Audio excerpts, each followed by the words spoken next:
ये है खूनी हवा का गांव, जहां बहती है मौत वाली हवा। चंद पैसों के खातिर हो रहा है जिंदगी का सौदा। हरियाणा के सर्वश्रेष्ठ विधायक के विधानसभा का ये है हाल। जिस वक्त कोरोना महामारी से देश लड़ रहा था, वो हालात हम सब ने देखे हैं। कैसे चंद सांसों के लिए लोग दर दर की ठोकरें खा रहे थे और कैसे लोगों ने अपने ही हाथों में अपनों को दम तोड़ते देखा है। इससे भी भयानक स्थिति आज हरियाणा के नांगल चौधरी विधानसभा क्षेत्र में बनी हुई है, जहां पर 24 घंटे मौत वाली हवा बहती है। देखिए हमारी खास रिपोर्ट, खूनी हवा। तस्वीरें दक्षिण हरियाणा के महेंद्रगढ़ जिले के नांगल चौधरी विधानसभा क्षेत्र के गांव की है।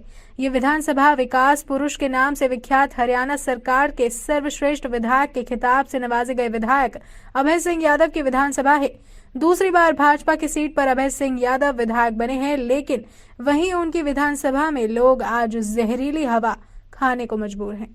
नांगल चौधरी क्षेत्र में बड़े स्तर पर खनन का कार्य होता है। बड़े स्तर पर यहाँ पर अवैध क्रशर चलाए जाते हैं और वहीं नियमों को ताक पर रखकर ये लोगों की जिंदगी के साथ किस तरह से खेला जाता है, ये तस्वीरें देखने के बाद आप हैरान हो जाएंगे।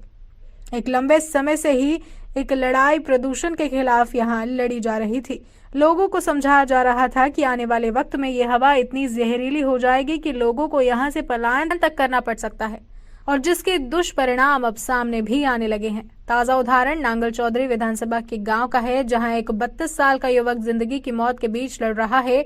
घर में कोई 2 वक्त की रोटी कमाने वाला है तो वो है ये 32 साल का युवक। युवक की पत्नी जो अपने घर और परिवार को चला रही है, और घर का मुखिया एक लाइलाज बीमारी से लड़ रहा है। ये बीमारी महेश गांव मेघोत भिंजा। कितने साल से आप इस बीमारी से पीड़ित हो? क्या बीमारी है, डॉक्टरों ने क्या बताया? मैं 7-8 साल से पीड़ित हूँ इस बीमारी से, और सिलिकोसिस बीमारी कायम कर रखी है मेरी। और डॉक्टरों के पास आप गए, नार्मल हॉस्पिटल में गए? हाँ, नार्मल हॉस्पिटल में गया था। तब डॉक्टरों ने बोला कि हमारे पास कोई इलाज नहीं, हम आपको बाहर रेफर कर रहे हैं रोहतक, जयपुर से SMS। सरकार प्रशासन की तरफ से कोई मदद? नहीं, कोई मदद नहीं भाई। मेरा इलाज की सुविधा दी जाए और मेरे को जो भी आर्थिक जो भी है या वो मिलनी चाहिए भाई, मेरा इलाज बढ़िया हो जाए।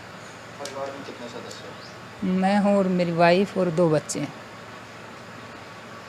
परिवार में इनकम सोर्स क्या कमाई करते हैं? मैं कुछ नहीं भाई, मजदूरी भाई मेरी वाइफ कर लेती है, छोटा मोटा जैसे खेती बूती का ऐसे। बीमारी बचपन से नहीं बल्कि जिला प्रशासन की उदासीनता और यहाँ पर चलने वाले अवैध क्रशर से उड़ने वाले धूल से हुई है। नांगल चौधरी विधानसभा में सफेद पोश नेताओं के लोग ही बड़े पैमाने पर यहाँ पर अवैध क्रशर चला रहे हैं। एक मोटा पैसा देकर नियमों को ताक पर रख लोगों की जिंदगी के साथ खिलवाड़ करने वाले ये कोई और लोग नहीं बल्कि ये वो तथाकथित समाज सेवक हैं जो चंद पैसों के लिए लोगों की जिंदगी के साथ खिलवाड़ कर रहे हैं। तस्वीरों में नजर आने वाला ये व्यक्ति, जिसका नाम महेश यादव है, जब इसको पता लगा कि इसे जो बीमारी हुई है उसका कोई इलाज नहीं है, और इलाज है भी तो वो इतना महंगा है कि वो उसका इलाज करवा नहीं सकता। साइक्लोसिस नाम की ये बीमारी ज्यादा देर प्रदूषण में रहने, दूषित हवा का बार बार सेवन करने व आसपास के पर्यावरण में दूषित हवा के होने से फैलती है। लेकिन उदासीन जिला प्रशासन ने आज तक इस प्रकार का कोई भी कैंप लगाकर इस प्रकार की जांच करना जरूरी नहीं समझा कि प्रदूषण से लोगों को किस प्रकार की समस्या का सामना करना पड़ रहा है। दौर में अगर देखा जाए तो आज एक 32 साल का युवक जिंदगी और मौत के बीच केवल इसलिए लड़ रहा है क्योंकि ना तो जिला प्रशासन ने इस ओर ध्यान दिया और ना ही सत्ता पर काबिज नेताओं ने। अगर इसे वक्त रहते इस बात का ध्यान नहीं दिया जाता तो शायद आज ये व्यक्ति अपने परिवार के साथ खुशहाल जिंदगी जी रहा होता।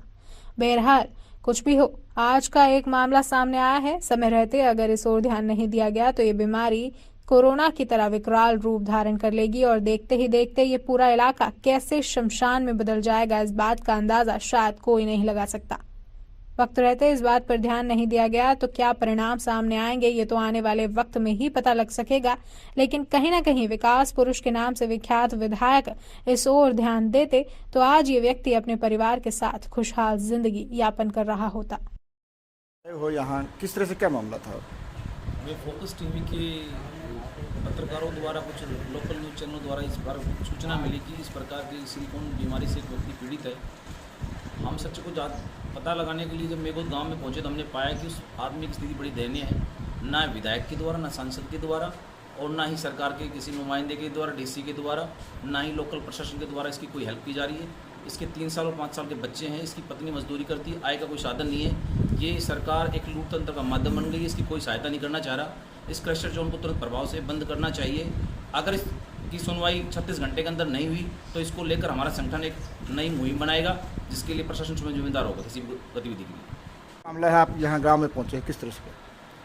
मुझे पता लगा कि महेश कुमार जो अपने घर का मुखिया आदमी है, यहाँ नांगल चौधरी क्षेत्र में जो मेघोत जो गांव है, यहाँ जो क्रशर जोन की वजह से प्रदूषण फैला हुआ है, इसको भयंकर सिलिकोसिस नामक बीमारी हुई है और आज ये ज़िंदगी और मौत के बीच जूझ रहा है। प्रशासन की तरफ से इसे कोई मदद नहीं मिली है, तो आज इसको मुझे पता लगा तो एक मानवता के नाते मैं यहाँ पहुँचा हूँ और सरकार से मैं मांग करता हूँ, जो ना जाने ऐसे कितने महेश भाई जैसे कितने लोगों को ये बीमारी अपने आगोश में लेने की तैयारी में है, बहुत से ऐसे होंगे जिनके बारे में हमें पता नहीं।